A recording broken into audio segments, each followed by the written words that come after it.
ஸ்ரீ சாயி சச்சரித்திரம் அத்தியாயம் 43 மற்றும் 44. பாபா மகா சமாதி அடைதல் தொடர்ச்சி. ஏற்பாடுகள்: சமாதி மந்திர் கோவில், செங்கல் உடைதல், 72 மணி நேர சமாதி, ஜோக்கின் துறவு, பாபாவின் அமுத மொழிகள். அத்தியாயம் 43 44 பாபா மகா சமாதி அடையும் நிகழ்ச்சி பற்றியே குறிப்பிடுவதால் அவைகள் ஒன்றாக எடுத்துக் கொள்ளப்படுகின்றன. முன்னேற்பாடு: ஒருவன் மரணத் தருவாயில் இருக்கும் போது அவனது போகும் வழி இயற்கையாகவும் எளிதாகவும் இருக்கும் பொருட்டு உலக விஷயங்களிலிருந்து அவன் மனதை மீட்டு ஆன்மீக விஷயங்களில் நிலைத்திருக்கச் செய்யும் எண்ணத்துடன் சில மத சம்பந்தமான நூல்கள் பாராயணம் செய்யப்படுவது இந்துக்களுக்கிடையே உள்ள பொதுவான வழக்கமாகும். ஒரு அந்தண ரிஷியின் புதல்வனால் பரீட்சித்து மகராஜன் சாபமிடப்பட்டு மரணத் தருவாயில் இருந்த நாட்களில் மாபெரும் ரிஷியான சுகர் புகழ்பெற்ற பாகவத புராணத்தை அவருக்கு விளக்கினார். இந்த பழக்கம் இன்றளவும் பின்பற்றப்பட்டு பகவத்கீதை, ஸ்ரீமத் பாகவதம் இன்னும் பல புனித நூல்களும் மரணத் தருவாயில் இருப்பவர்களிடம் வாசிக்கப்படுகிறது.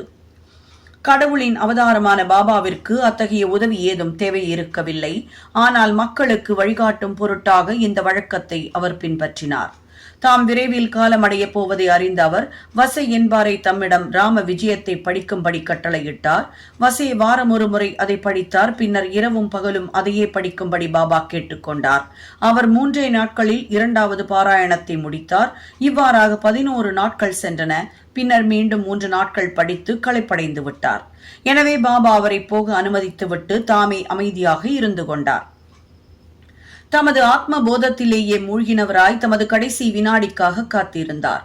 2-3 நாட்களுக்கு முன்னரே தமது காலை சஞ்சாரத்தையும் பிக்ஷாதனம் பெறச் செல்லும் நியமத்தையும் அவர் நிறுத்திவிட்டு மசூதியிலேயே தங்கிவிட்டார். தமது இறுதி வினாடி வரை உணர்வுடன் இருந்து தமது அடியவர்களை மனமுடைய வேண்டாம் என்று உபதேசித்துக் கொண்டிருந்தார். தாம் சமாதி அடையவுள்ள சரியான தருணத்தை அவர் ஒருவருக்கும் அறிவிக்கவில்லை. மசூதியில் தினம்தோறும் அவருடன் காகா சாஹேப் தீக்ஷித்தும் பூட்டியும் மதிய உணவு உண்டனர்.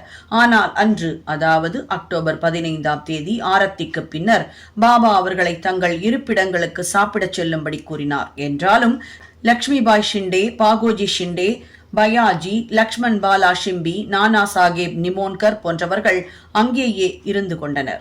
ஷாமா கீழே படிகளில் அமர்ந்திருந்தார். லக்ஷ்மிபாய் ஷிண்டேவுக்கு ரூபாய் 9 கொடுத்த பின்பு பாபா தமக்கு மசூதியில் சௌகரியமாயில்லை என்றும் பூட்டியினுடைய தகடி வாதாவிற்கு, அதாவது கல் கட்டிடத்திற்கு எடுத்துச் செல்லப்பட வேண்டும் என்றும் அங்கு தாம் நலமுற்று விடப் போவதாகவும் கூறினார்.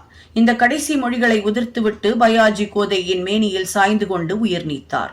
அவரது மூச்சு நின்றுவிட்டதை பாகோஜி கவனித்து கீழே அமர்ந்திருந்த நானா சாஹேப் நிமோன்கரிடம் கூறினார். நானா சாஹேப் சிறிது தண்ணீர் கொணர்ந்து பாபாவின் வாயில் ஊற்றினார். அது வெளியே வந்துவிட்டது. பின்னர் அவர் பலமாக "ஓ தேவா" என்று கதறினார். பாபா சிறிதே தமது கண்களை திறந்து "ஆ" என்று மெல்லிய குரலில் கூறுவதைப் போன்றிருந்தது. ஆனால் பாபா தமது பூத உடலை சேமமாக நீத்துவிட்டார் என்பது சீக்கிரமாக நிதர்சனமாயிற்று. பாபா காலமான செய்தி ஷிரடி கிராமத்தில் காட்டு தீ போல பரவியது. ஆண்கள், பெண்கள், குழந்தைகள் யாவரும் மசூதிக்கு ஓடி வந்து இந்த இழப்பின் துயரை பல்வேறு விதங்களில் வெளியிட்டனர். சிலர் பலமாக கதறினர், சிலர் தெருவில் உருண்டு புரண்டனர், சிலர் மூர்ச்சித்து விழுந்தனர். எல்லோருடைய கண்களிலிருந்தும் தாரை தாரையாக நீர் வழிந்தது. அனைவரும் வருத்தத்தால் பீடிக்கப்பட்டிருந்தனர். சிலர் சாய்பாபாவின் மொழிகளை நினைவூட்டிக் கொள்ள ஆரம்பித்தனர். வரப்போகும் காலங்களில் தாம் ஒரு 8 வயது பையனாக தோன்றப் போவதாக மகராஜ், அதாவது சாய்பாபா, தன் பக்தர்களிடம் தெரிவித்ததாக சிலர் கூறினர். இவைகள் ஞானியின் மொழிகள். எனவே இது குறித்து யாரும் ஐயுறத் தேவையில்லை. ஏனெனில் கிருஷ்ணாவதாரத்தில் சக்கரபாணி, அதாவது மகாவிஷ்ணு, இதே காரியத்தை தான் நிகழ்த்தினார். சிறையில் இருந்த தேவகியின் முன் கிருஷ்ணர் ஒளி பொருந்திய நிறத்தினராகவும் தமது 4 கரங்களிலும் ஆயுதங்கள் தரித்த 8 வயது பையனாகவும் தோற்றமளித்தார். அந்த அவதாரத்தின் போது கிருஷ்ணர் பூமியின் பாரத்தை குறைத்தார். இந்த அவதாரம் தமது பக்தர்களின் முன்னேற்றத்திற்கானது. எனவே ஐயத்திற்குரிய காரணம் எங்கே உள்ளது? ஞானிகளின் வழியோ உண்மையான அறிவெல்லை கடந்தது. சாய்பாபாவிற்கு தமது பக்தர்களுடன் உண்டான தொடர்பு இந்த ஒரு தலைமுறைக்குரியது மட்டுமன்று, அது கடந்த 72 ஜென்மங்களின் தொடர்பாகும். இத்தகைய அன்பு பிணைப்புகளை உருவாக்குதற் பொருட்டே மகராஜ், அதாவது சாய்பாபா, திக்விஜயம் செய்ய சென்றுள்ளார் போல தோன்றுகிறது.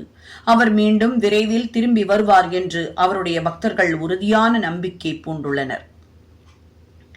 பின்னர் பாபாவின் பூத உடலை எங்கனம் அடக்கம் செய்வது என்ற கேள்வி எழுந்தது. சில முஸ்லிம்கள் பாபாவின் உடல் திறந்த வழியில் அடக்கம் செய்யப்பட்டு அதன் மேல் ஒரு சமாதி கட்ட வேண்டும் என்றனர். குஷால் சந்தும் அமீர் சக்கரும் இந்த கருத்தையே கொண்டிருந்தனர். ஆனால் ராமச்சந்திர பாட்டீல் என்னும் கிராம அதிகாரி உறுதியான தீர்மானமான குரலில் கிராம பரிஷத்தை நோக்கி, எங்களுக்கு உங்கள் கருத்து சம்மதமில்லை, வாதாவை தவிர வேறு எந்த இடத்திலும் பாபாவின் உடல் அடக்கம் செய்யப்படக்கூடாது என்று கூறினார். மக்கள் இந்த விஷயத்தில் கருத்து வேறுபாடு கொண்டு 36 மணி நேரம் வரை இதை பற்றி விவாதித்துக் கொண்டிருந்தனர். புதன்கிழமை காலை பாபா லக்ஷ்மண் மாமா ஜோஷியின் கனவில் தோன்றி அவரை தம் அருகில் அழைத்து, சீக்கிரம் எழுந்திரு, பாபா சாஹேப் நான் இறந்து விட்டதாக நினைக்கிறார், எனவே அவர் வரமாட்டார், நீ வழிபாட்டை நடத்தி காக்கட் ஆரத்தி செய் என்றார். லக்ஷ்மண் மாமா கிராம ஜோசியரும் ஷாமாவின் தாய் மாமனும் ஆவார். அவர் ஒரு வைதீக பிராமணர். பாபாவை காலையில் வணங்கிய பின்னர் கிராம தெய்வங்களை வணங்கினார். பாபாவிடம் அவருக்கு மிகுந்த பக்தி உண்டு. இந்த கனவிற்கு பின்னர் பூஜா திரவியங்கள் அனைத்துடனும் வந்து மௌல்விகளின் எதிர்ப்பையும் பொருட்படுத்தாது உரிய சம்பிரதாயங்களுடன் பூஜையும் காலை ஆரத்தியும் காண்பித்து சென்று விட்டார். பின்னர் மத்தியானம் பாபு சாஹிப் ஜோக் மற்றெல்லாருடனும் வந்து வழக்கம் போல மத்தியான ஆரத்தியை செய்தார். பாபாவின் இறுதி மொழிகளுக்கு கிராம மக்கள் உரிய மதிப்பு கொடுத்து அவர் தம் திருமேனியை வாதாவில் வைக்க முடிவு செய்து அதன் நடுப்பகுதியை தோண்ட துவங்கினார்கள். அடுத்த நாள் மாலை ராகதாவில் இருந்து சப் இன்ஸ்பெக்டரும் மற்ற இடங்களிலிருந்து மக்களும் வந்து எல்லோரும் கலந்து பேசி அந்த முடிவை ஏற்றுக்கொண்டனர். அடுத்த நாள் காலை பம்பாயிலிருந்து அமீர்பாயும் கோபர்காவனிலிருந்து மம்லதாரும் வந்தனர். மக்கள் கருத்து வேறுபாடு கொண்டதாக தோன்றியது. சிலர் அவர் உடம்பை திறந்த வழியில் அடக்கம் செய்வதற்கு வற்புறுத்தினர். எனவே மம்லதார் ஒரு பொது வாக்கெடுப்பு நடத்தி வாதாவை உபயோகப்படுத்தும் தீர்மானம் மற்றதைப் போல 2 பங்கு ஓட்டுகள் பெற்றதை கண்டார். ஆயினும் அவர் கலெக்டரிடம் இது பற்றி குறிப்பிட விரும்பியதையொட்டி காகா சாஹேப் தீக்ஷித் அகமத் நகருக்கு புறப்பட ஆயத்தமானார். இந்த தருணத்தில் பாபாவின் அகத்தூண்டுதலால் மறு சாராரிடம் ஒரு கருத்து மாற்றம் ஏற்பட்டு அனைவரும் எதிர்ப்பின்றி ஒரே முடிவை ஆதரித்தனர். புதன்கிழமை மாலை பாபாவின் திருமேனி ஊர்வலமாக எடுத்துச் செல்லப்பட்டு வாதாவிற்கு கொண்டு வரப்பட்டு உரிய சம்பிரதாயங்களுடன் முரளிதரின் மூலஸ்தானமாக ஒதுக்கப்பட்ட மத்திய இடத்தில் அடக்கம் செய்யப்பட்டது. உண்மையில் பாபா முரளிதர் ஆனார். எங்கே அவ்வளவு அதிகமான பக்தர்கள் அமைதியும் சாந்தியும் தேடிச் சென்று கொண்டிருக்கிறார்களோ அத்தகைய கோவிலாகவும் புனித ஆலயமாகவும் வாதா திகழத் தொடங்கியது. பாபாவின் இறுதிச் சடங்குகள் யாவும் பாலா சாஹேப் பாடேயாலும் பாபாவின் ஒரு பெரும் அடியவரான உபாசனியாலும் நிறைவேற்றப்பட்டது. பேராசிரியர் நார்கே கவனித்த விதமாக இந்த இடத்தில் இது குறிப்பிடப்படுகிறது. 36 மணி நேரம் பாபாவின் உடல் திறந்து வைக்கப்பட்டிருந்த போதிலும் சடலம் விரைத்து போகாமலும் அங்கங்கள் வளைந்து கொடுக்கும் விதத்திலும் மிருதுவாக இருந்ததால் அவர் அணிந்து கொண்டிருந்த கப்னி துண்டுகளாக கிழிக்கப்படாமல் கழற்றி எடுக்கப்பட்டது குறிப்பிடத்தக்கது. செங்கல் உடைதல். பாபா இறுதி விடை பெறவிருந்த சில தினங்களுக்கு முன்பாக இது குறித்து முன்கூட்டியே ஒரு சகுனம் ஏற்பட்டது. மசூதியில் பாபா கை வைத்து அமரும் ஒரு பழைய செங்கல் இருந்தது. இரவில் அதன் மீது சாய்ந்து கொண்டிருக்கையில் அமர்வார். இது பல ஆண்டுகள் நிகழ்ந்து கொண்டிருந்தது. ஒரு நாள் பாபா இல்லாத போது தரையை கூட்டிக் கொண்டிருந்த ஒரு பையன் தனது கையில் அதை எடுத்தான். துரதிருஷ்டவசமாக கை தவறி கீழே விழுந்து அது 2 ஆகியது.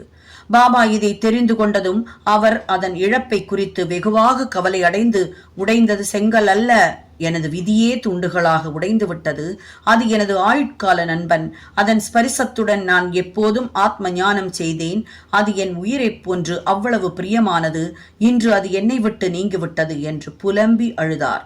செங்கலை போன்ற ஒரு ஜடப்பொருளுக்கு பாபா ஏன் இவ்வளவு வருத்தப்பட வேண்டும் என்று சிலர் கேட்கலாம். இதற்கு ஹேமத் பந்த், ஞானிகள் இந்த உலகில் ஆதரவற்றோரை காப்பது என்ற முக்கிய நோக்கத்திற்காகவே அவதரிக்கிறார்கள்.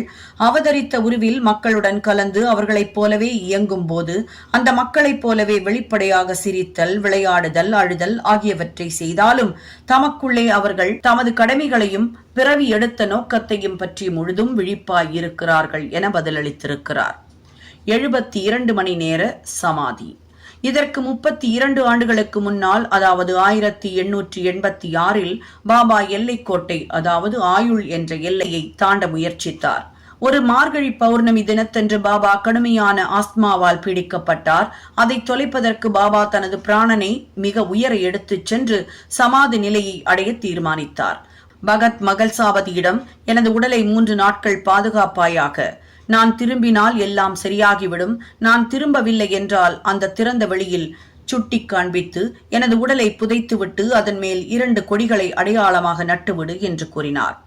இதை கூறிவிட்டு இரவு சுமார் 10 மணிக்கு பாபா கீழே சாய்ந்தார். அவரது மூச்சும் நாடியும் நின்று போயின. உடம்பை விட்டுவிட்டு உயிர் அகன்று விட்டதைப் போல தோன்றியது. கிராம மக்கள் உள்ளிட்ட அனைவரும் அங்கு வந்து விசாரணை ஒன்று நடத்தி பாபாவால் சுட்டி காண்பிக்கப்பட்ட இடத்தில் அவரை அடக்கம் செய்ய வந்தனர். ஆனால் மகள்சாவதி அதை தடை செய்தார். தமது மடியிலேயே பாபாவின் உடம்பை வைத்துக் கொண்டு 3 நாட்கள் காத்திருந்தார். 3 நாட்கள் கழிந்ததும் காலை 3 மணிக்கு பாபாவிடம் உயிரின் அறிகுறிகள் தெரிந்தன. அவரது சுவாசம் ஆரம்பித்து அடிவயிறு அசையத் தொடங்கியது. கண்கள் திறந்தன. தமது அங்கங்களை நீட்டிக்கொண்டு மீண்டும் உணர்விற்கு வந்தார் பாபா. இதிலிருந்தும் மற்ற காரணங்களாலும் வாசகர்கள், சாய்பாபா இத்தனை ஆண்டுகளாக உறைந்த 3.5 முழ அளவான உடலை கொண்டவர்தானா? அதை விட்டுவிட்ட பிறகு அவர் நீங்கிவிட்டாரா? அல்லது அகத்தே உறையும் ஆத்ம வடிவாக விளங்கினாரா என்று தீர்மானித்துக் கொள்ளலாம். பஞ்சபூதங்களான இந்த உடம்பு அழியக்கூடியது, நிலையற்றது. ஆனால் அதனுள் இருக்கும் ஆன்மாவே பரம்பொருள். அதுவே அழியாததும் நிலையானதுமான பரிபூரண உண்மையாகும். இந்த புனித மெய் உணர்வு நிலை அல்லது பிரம்மமே மனதிற்கும் புலன்களுக்கும் அதிபதியாகவும் ஆட்டுவிப்போராகவும் உள்ள சாயி என்ற பரம்பொருள். இந்த பரம்பொருளாகிய சாயியே அண்ட பேரண்டங்களிலும் இடைவெளி இல்லாமல் வியாபித்திருக்கிறார். குறிக்கோளை நிறைவேற்றுவதற்காக இந்த உடம்பை எடுத்துக்கொண்டார். தமது குறிக்கோள் நிறைவேறியதும் தமது அழியும் உடம்பை துறந்துவிட்டு தமது வரையறையற்ற பண்புக்கூற்றை அடைந்தார். கடவுள் தத்தர், கனகாபூரை சேர்ந்த ஸ்ரீ நரசிம்ம சரஸ்வதி போன்ற முந்தைய அவதாரங்கள் போலவே சாயி எப்போதும் வாழ்கிறார். அவரது மரணம் ஒரு புறத்தோற்றமே தவிர உயிர் உள்ளவற்றிலும் ஜட பொருட்களிலும் நிலை பெற்று ஆதிக்கம் செலுத்தி அவைகளை கட்டுப்படுத்துகிறார். இது இயல்பானதே. இப்போதும் கூட தங்களை தாங்களே முழுமையும் சரணாகதி அடையப் போகும் அவரையே முழுமனதாக பக்தியுடன் வணங்குவோருமாகிய பலரும் அனுபவ பூர்வமாக இதை உணரலாம். பாபாவின் ஸ்தூல உருவத்தை நாம் தற்போது காண இயலாவிடனும் இப்போதும் கூட ஷிரடிக்கு செல்வோமானால் மசூதியில் அவரது அழகான தத்ரூபமான சித்திரம் காட்சியளித்துக் கொண்டிருப்பதை பார்க்கலாம். பாபாவின் புகழ்பெற்ற அடியவரும் சித்திரக்காரருமான ஷாம்ராவ் ஜெயகரால் இந்த ஓவியம் வரையப்பட்டது. கற்பனை வளம், பக்தியுள்ள பார்வையாளருக்கு இந்த படம் இன்றும் பாபாவின் தரிசனம் தரும் திருப்தியை அளிக்கிறது. பாபா இப்போது உடல் உருவில் இல்லையாயினும் அவர் அங்கும் இங்கும் எங்கும் இருந்து அவர் பூத உடலுடன் இருந்த சமயம் எவ்வாறு பக்தர்களை நலமுடன் ஆதரித்தாரோ அவ்வாறே இப்போதும் அருள் செய்கிறார். பாபாவை போன்ற ஞானிகள் மனிதர்களைப் போன்று தோன்றினாலும் இறப்பதே இல்லை. உண்மையில் அவர்கள் கடவுளே ஆவர். பாபு சாஹிப் ஜோக்கின் துறவு. ஜோக்கின் சந்நியாசத்தை பற்றிய செய்தியுடன் ஹேமத் பந்த் இந்த அத்தியாயத்தை முடிக்கிறார். புனேவை சேர்ந்த புகழ்பெற்ற வாக்காரி விஸ்வபுவா சாஹிப் ஜோக் ஆவார். அவர் அரசாங்க உத்தியோகத்திலிருந்து, அதாவது PW டிபார்ட்மெண்ட் சூப்பர்வைசராக இருந்து 1909 ஓய்வு பெற்றதும் தமது மனைவியுடன் ஷிரடிக்கு வந்து வசித்தார். அவருக்கு குழந்தைகள் இல்லை. கணவனும் மனைவியும் பாபாவை நேசித்தனர். பாபாவை வழிபடுதலும் அவருக்கு சேவை செய்வதிலும் தங்கள் முழு நேரத்தையும் செலவிட்டனர். மேகாவின் மரணத்திற்கு பின் மசூதியிலும் சாவடியிலும் பாபாவின் மகாசமாதி வரை ஜோக் ஆரத்தி எடுத்தார். சாதேவின் வாதாவில் ஞானேஸ்வரியையும் ஏக்நாத் பாகவதத்தையும் மக்களுக்கு படித்து விவரிக்கும் வேலையும் அவரிடம் ஒப்படைக்கப்பட்டது. ஜோக் பல ஆண்டுகள் பாபாவிற்கு சேவை செய்த பின்னர் பாபாவை நோக்கி, நான் இத்தனை காலம் தங்களுக்கு சேவை செய்தேன். எனது மனம் இன்னும் அமைதியும் சாந்தியும் பெறவில்லை. ஞானிகளுடன் எனக்கு உண்டான தொடர்பு எங்கனம் என்னை முன்னேற்றாமல் இருக்கிறது. எப்போது என்னை தாங்கள் ஆசிர்வதிப்பீர்கள் என்று கேட்டார். பக்தரின் வேண்டுகோளை செவிமடுத்த பாபா, உரிய காலத்தில் உனது தீவினைகள், அதாவது அவைகளின் விளைவு அல்லது பயன் அழிக்கப்பட்டுவிடும். உனது நன்மை தீமை யாவும் சாம்பலாக்கப்படும். எல்லா பற்றுகளையும் துறந்து அடங்கா சிற்றின்ப அவாவையும் சுவை உணர்வையும் ஜெயித்து எல்லா தடைகளையும் ஒழித்துவிட்டு முழு மனதுடன் கடவுளுக்கே சேவை செய்து பிச்சை பாத்திரத்தை எப்போது நாடி அடைகிறாயோ, அதாவது சந்நியாசம் ஏற்கிறாயோ, அன்றே நான் உன்னை புனிதமடைந்தவனாக நினைப்பேன் என்றார். சில நாட்களுக்கு பின் பாபாவின் மொழிகள் உண்மையாயின. அவரது மனைவி அவருக்கு முன் இயற்கை எய்தினாள். வேறு பற்றொன்றும் அவருக்கு இல்லை. அவர் சுதந்திரமானார். இறப்பதற்கு முன் சந்நியாசம் ஏற்றார். வாழ்க்கையின் லட்சியத்தை எய்தினார். பாபாவின் அமுத மொழிகள். அன்பும் கருணையும் உள்ள சாய்பாபா பலமுறை கீழ்க்கண்ட இனிய மொழிகளை மசூதியில் கூறியிருக்கிறார். என்னை எவன் மிகவும் விரும்புகிறானோ அவன் எப்போதும் என்னை காண்கிறான். என்னை விட்டு நீங்கினால் இந்த உலகமே அவனுக்கு சூன்யமாய் தோன்றுகிறது. எனது கதைகளை தவிர பிறவற்றை அவன் கூறுவதில்லை. இடையராது என்னையே தியானித்து என் நாமத்தையே அவன் ஸ்மரணம் செய்கிறான். முழுமையாக தன்னை என்னிடம் சமர்ப்பித்து என்னையே எப்போதும் எவன் நினைவில் கொண்டிருக்கிறானோ அவனுக்கு நான் கடன்பட்டதாக உணர்கிறேன். அவனுக்கு விடுதலையே, அதாவது தன்னை உணர்தல் அளித்து எனது கடனை தீர்ப்பேன். என்னை நினைத்து எனக்காக ஏங்குபவனையும் எதையும் முதலில் என்னை நினைக்காமல் உண்ணாதவன் பாலும் நான் சார்ந்திருக்கிறேன்.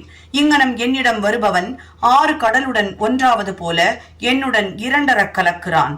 பெருமையையும் அகங்காரத்தையும் விட்டொழித்துவிட்டு எள்ளளவும் அவற்றின் அடையாளம் கூட இல்லாதபடி விலக்கி உங்கள் இதயத்தை அமர்ந்து கொண்டிருக்கிற என்னிடம் உங்களை பூரணமாக சமர்ப்பிப்பீர்களாக. யார் இந்த நான்? பலமுறை சாய்பாபா யார் இந்த நான் என்பதை விளக்கி இருக்கிறார். அவர் கூறினார், நீங்கள் தொலைதூரமோ அல்லது எங்கேயோ என்னை தேடிக்கொண்டு போக வேண்டாம். உங்களது நாமத்தையும் ரூபத்தையும் நீக்கினால் உங்களுக்குள்ளும் அதே போன்று அனைத்து ஜீவராசிகளுக்குள்ளும் உளதாயிருக்கும் உணர்வு அல்லது ஸ்தாபிக்க பெற்றிருக்கும் உணர்வு நிலை காணப்பெறுகிறது. அது நானே ஆகும். இதை உணர்ந்து கொண்டு உங்களிடத்தும் எல்லா ஜீவராசிகளிடத்தும் என்னை காண்பீர்களாக. இதை நீங்கள் பயிற்சிப்பீர்களானால் சர்வ வியாபகத்தை உணர்ந்து என்னுடன் ஒன்றாகும் நிலையை நீங்கள் பெறுவீர்கள். எனவே வாசகர்களுக்கு ஹேமத் பந்த் வணக்கம் தெரிவித்துவிட்டு எல்லா தெய்வங்களையும் ஞானிகளையும் பக்தர்களையும் மரியாதை செய்யும்படி பணிவுடனும் அன்புடனும் வேண்டிக் கொள்கிறார். எவனொருவன் பிறர் மீது குறை கூறி குற்றம் கொண்டு குதர்க்கம் செய்கிறானோ அவன் என்னை உள்ளத்தில் துளைத்து காயம் ஏற்படுத்துகிறான். ஆனால் எவன் கஷ்டப்பட்டு பொறுமையுடன் இருக்கிறானோ அவன் என்னை மிக அதிகமாக சந்தோஷப்படுத்துகிறான் என்று பாபா அடிக்கடி கூறியதில்லையா? பாபா இங்கனம் எல்லா ஜந்துக்களிடமும் ஜீவராசிகளிடமும் வியாபித்து அவைகள் பாலும் எல்லா திசைகளிலும் சூழ்ந்திருக்கிறார். எல்லா உயிர்களிடத்தும் இருந்தும் அன்பை தவிர வேறெதையும் அவர் விரும்புவதில்லை. இத்தகைய புனிதமான அமிர்தம் எப்போதும் பாபாவின் திருவாயினின்று பெருக்கெடுத்தது. அவர்தம் புகழை அன்புடன் பாடுவோர், அதையே பக்தியுடன் கேட்போர் ஆகிய இருவரும் சாயிடம் ஒன்றாகி விடுகிறார்கள். ஸ்ரீ சாயியை பணிக. அனைவருக்கும் சாந்தி நிலவட்டும். சாய் என்பர்கள் அனைவர் வீட்டிலையும் இருக்க வேண்டிய பொக்கிஷம் சாய் சச்சரித்ர. புத்தகம் இருக்கோ இல்லையோ, இந்த ஒலி வடிவிலான சாய் சரித்ரா உங்களுடைய ஒவ்வொருவர் வீட்டிலையும் ஒலித்து உங்களுக்கு தேவையான சந்தோஷத்தையும் நிம்மதியையும் கொண்டு வந்து சேர்க்கணும் அப்படிங்கிறது மட்டும்தான் எங்களுடைய எண்ணம். கண்டிப்பாக மிகப்பெரிய மாற்றத்தை உண்டு பண்ணக்கூடிய இந்த சாய் சரித்ரா தினமும் ஒரு அத்தியாயத்தை கேட்பவர்களுக்கு கண்டிப்பாக மிகப்பெரிய பலன்கள் காத்திருக்கு. 51 அத்தியாயங்களும் தெளிவான உச்சரிப்புல, மிதமான வேகத்துல, சரியான விகிதத்துல கொடுத்து உங்களுக்கான சந்தோஷத்தையும் அள்ளி தரக்கூடிய இந்த சேனலை சப்ஸ்கிரைப் பண்ணாதவர்கள் கண்டிப்பா சப்ஸ்கிரைப் பண்ணி மற்றவர்களுக்கும் ஷேர் பண்ணுங்க. உங்களுடைய லைக் அண்ட் கமெண்ட்ஸ் கண்டிப்பா எங்களை உற்சாகம் ஊட்டும். எப்பொழுதும் உங்களுடைய சந்தோஷம் நிலைத்திருக்கட்டும். நன்றி, வணக்கம்.